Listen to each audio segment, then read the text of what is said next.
इसमें कुल total post है आपका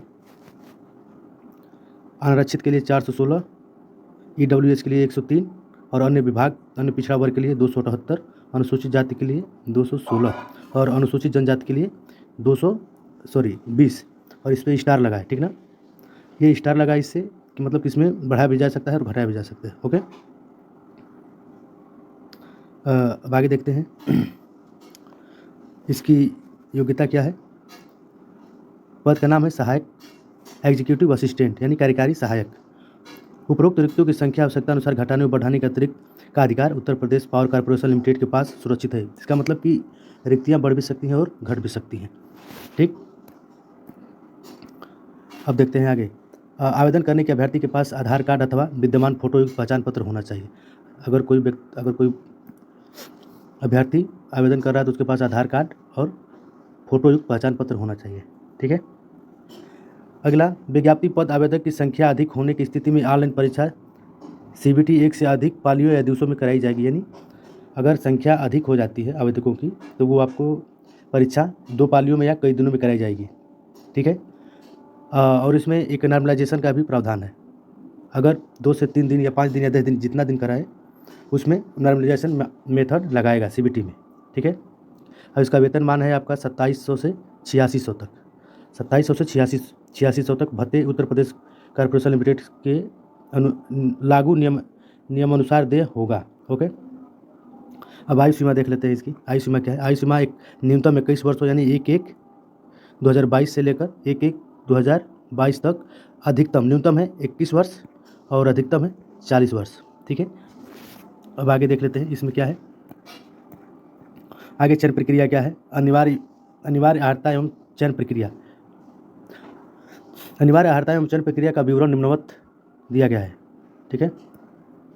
अनिवार्य अर्हता, भारत में विधि द्वारा स्थापित किसी मान्यता प्राप्त विश्वविद्यालय से स्नातक की उपाधि यानी ग्रेजुएशन, राज्य सरकार द्वारा मान्यता प्राप्त समकक्ष उपाधि हो।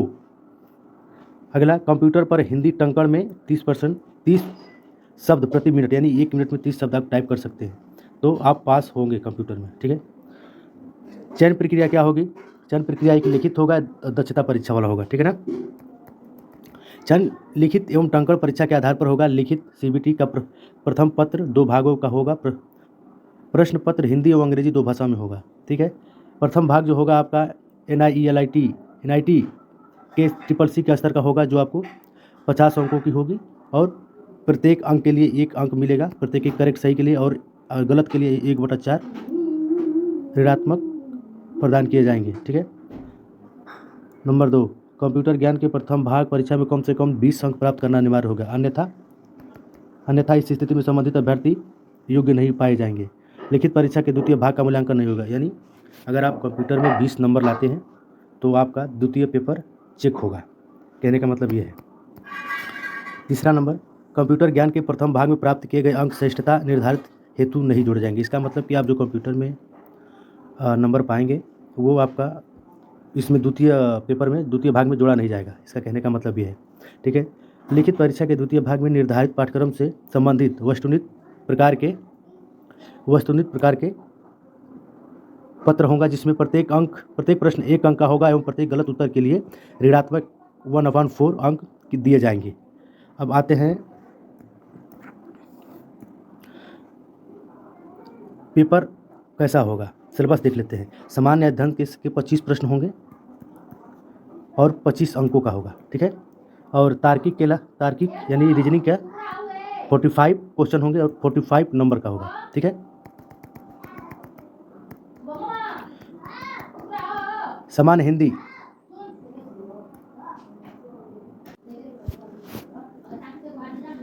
के जो इंटरमीडिएट सामान्य स्तर का होगा 55 प्रश्न होंगे, 55 नंबर का होगा, ठीक है ना, 55।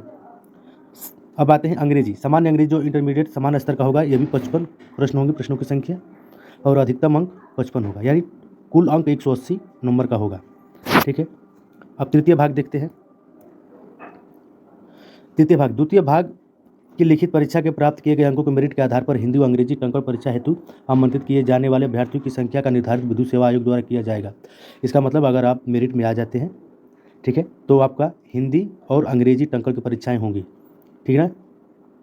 और हिंदी और अंग्रेजी के टंकण का परीक्षा 20 नंबर का होगा, ठीक है।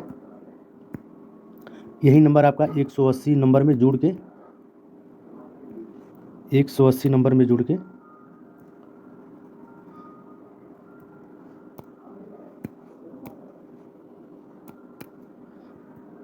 +20 यानी कितना हो जाएगा, 200 नंबर का होगा, ठीक है।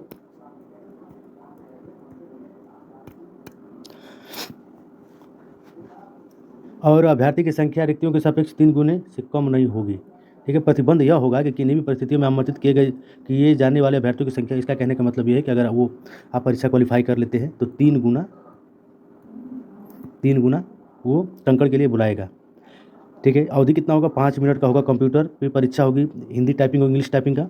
हिंदी के लिए 30 शब्द और अंग्रेजी के लिए 35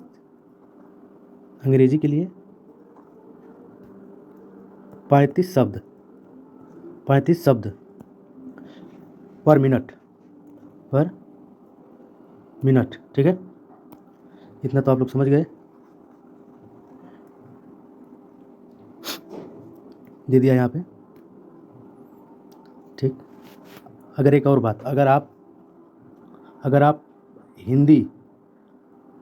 आप हिंदी की टंकण परीक्षा पास कर लेते हैं तो हिंदी 30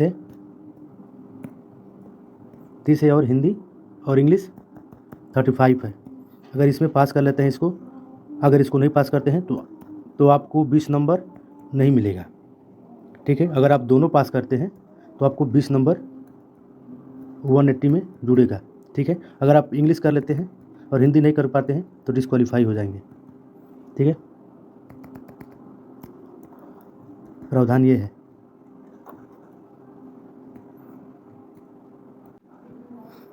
आयु में छूट देख लेते हैं हम। अनुसूचित जाति, अनुसूचित जनजाति, अन्य पिछड़ा वर्ग, नॉन क्रिमिनल एवं स्वतंत्रता सेनानी के लिए 5 वर्ष का, जो उत्तर प्रदेश का निवासी हो उसके लिए 5 वर्ष की छूट होगी। भूतपूर्व सैनिक, शासनादेश में परिभाषित एवं जिन्होंने सेना में कम से कम 5 वर्ष तक सेवा की हो, ठीक है। और जो विकलांग अभ्यर्थियों के लिए 15 वर्षों का छूट होगा। अब आते हैं शुल्क कितना लगेगा।